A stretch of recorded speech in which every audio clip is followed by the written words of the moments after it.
Hey everyone, it's Anthony from ComicsEatingUp.net with a new comic spec review video for July 25th, 2019. San Diego Comic-Con has just wrapped up. Some really interesting news coming out, driving prices up on a lot of comics.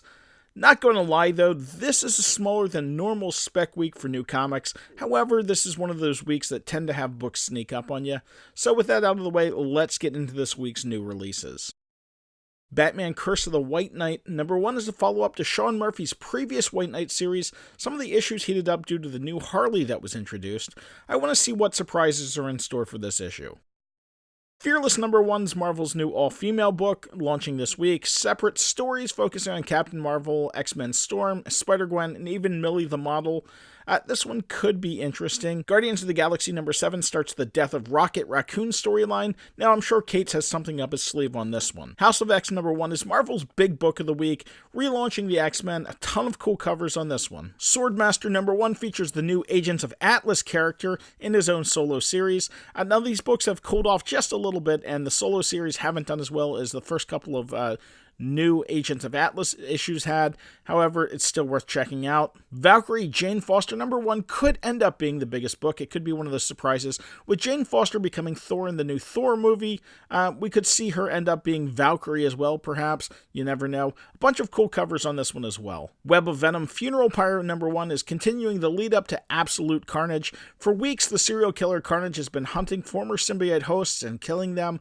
Next on his list is Andy Benton, formerly Mania, who's been back living in Philadelphia without any symbiote to save her. X-Men #137 facsimile editions out this week. I'm loving these facsimile editions. Classic issues reprinted in the exact format, ads and all.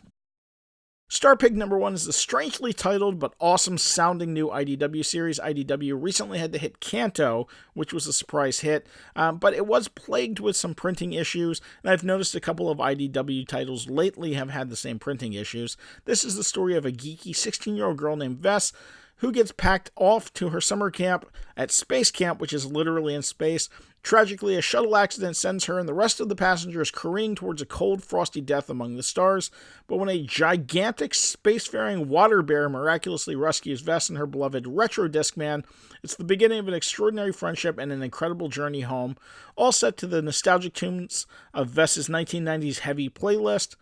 This is from the mind of New York Times bestseller Delilah S. Dawson. She did Star Wars Forces of Destiny, Marvel Action, Spider-Man, and comes in an inventive story about loss and resiliency, nostalgic tinged humor, perfect for fans of Saga and Guardians of the Galaxy.